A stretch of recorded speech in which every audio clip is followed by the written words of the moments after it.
John Talks, episode 7. Playing catch. So I was playing catch with my brother today, out in the park, throwing football around. And we're both in our 40s, He's mid 40, I'm late 40s. And it made me think about the fact that playing catch never fails. I've been playing catch with my brother since he was probably like 5 or 6. I was like 9 or 10. So we've been playing catch for maybe like 40 years now. And we played catch with anything. I mean, a football, a baseball, a frisbee, taped up socks, stuffed animals, rocks. If there was a kind of catch to be had, like, we've done it. I think we even had a juggling phase. I think we even tried juggling catch, all kinds of things.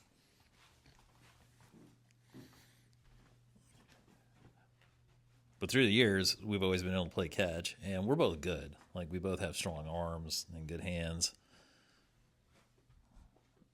Like star of the high school team or decent on a D1 team kind of thing. So it's like casual people, impressive. And for us, just a lot of fun because we've been able to have a lot of fun with it because we're both good at it. And we got raised with it, playing catch with our dad growing up. I haven't had kids yet, but that's obviously traditional parental thing to do with your kids is play catch.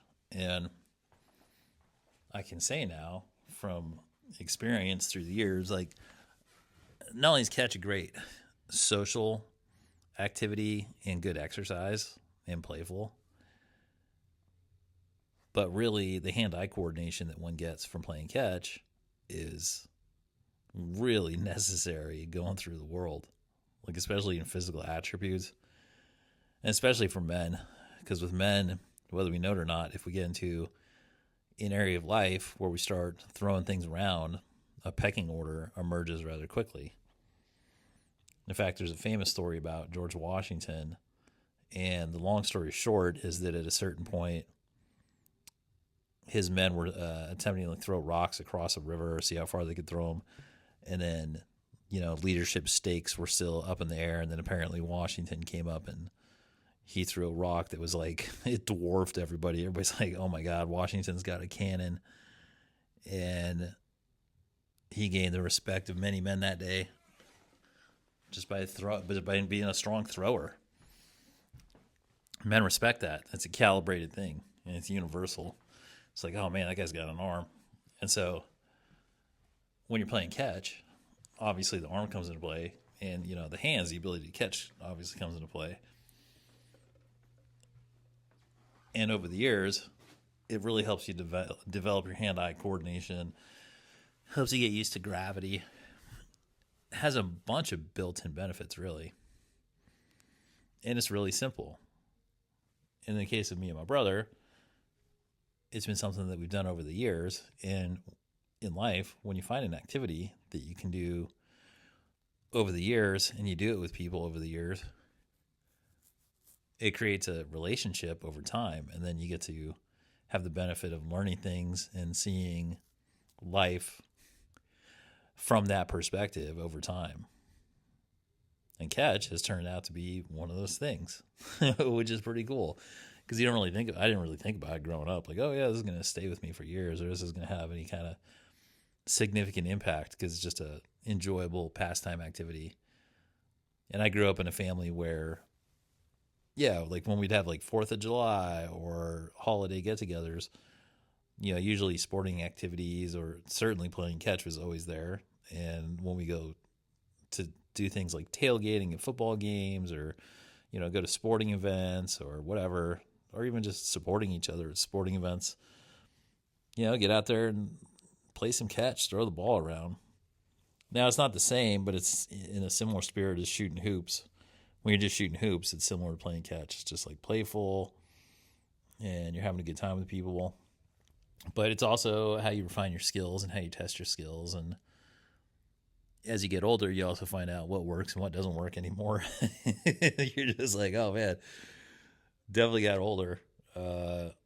Arm doesn't have as much zip in it, or In my case, I used up most of my shoulder playing baseball because I played baseball for like 20 years and pretty much used up all my rotator cuff and my shoulder. And now it's just, yeah, it's into my left wrist because I was a really good hitter and I used my wrist at the time. My left wrist is all jacked and stuff like that. And so you find out over time that you do use your body up, and that's a thing, which is interesting. But the catch stays with you because there's a nice rhythm to it. There's a nice back and forth, and you get to have that nice interaction. And then it's also just fun. It feels good. It feels good to feel a ball hit your hands, and you make a good catch, and you get that sense of teamwork because the other person, they just threw it to you. So there's that sense of completion, and there's that sense of teamwork when you're playing catch, and it's very immediate and visceral, and it's a really good way to get the vibes going. Like when people go to the beach, catch is a good way to get things going. People bring frisbees or footballs, or they'll bring soccer to kick it around. Although on a beach, that's why Brazil's like crazy good footwork, because kicking a soccer on a beach is crazy because of all the uneven surfaces. But it's a great icebreaker, in a way. Like beer pong is similar to it in that sense, and darts is like one-way catch. I'll just turn everything into catch. But yeah, catch, it's a good one. And it turns out it's a really great way to develop hand-eye coordination, and that matters. As you go through life, having well-developed hand-eye coordination definitely comes in handy all the time.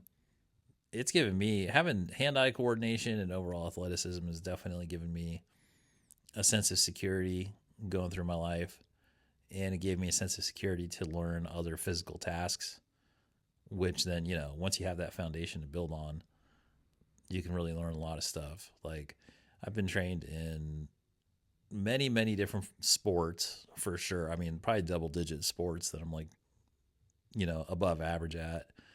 And then, I have martial arts training mainly through West Point, and, pilot training, and, I have like all sorts of military school training, like airborne and air assault. And, I got trained by Green Berets in small unit tactics, and I had to go to a mini series school when I was at flight school. Mini series is survive, evade, resist, escape. It's when you crash behind enemy lines and then want to take a POW.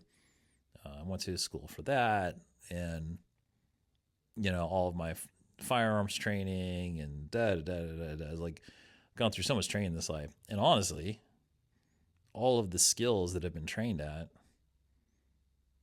the foundation for those were built on really just like playing catch. Just here you go. It's basic. Here's a ball. I'm going to throw a ball to you. You catch it. You throw it back.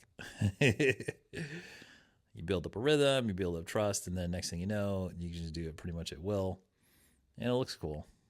And it feels cool. And it's fun. It's fun to throw stuff. It's fun to throw rocks, skip rocks on the water, throw footballs to people, throw a baseball to somebody. Frisbees are a ton of fun. Throwing frisbees around. The aerobie, which is like that frisbee, but it's all cut out. It's just a flying disc. That thing's super fun. I've never played Highlight, but that looks like fun. Those gravity games, they're fun. So, anywho, catch. That's just some thoughts on this John Talks on Catch. It's a simple, fun pastime. It's social. Builds up the hand-eye coordination. It's a healthy activity. Stays with you for life. You can't really say that about a ton of stuff, and yeah, I love it. So, all right. Well, let's catch. Have a good one, everybody.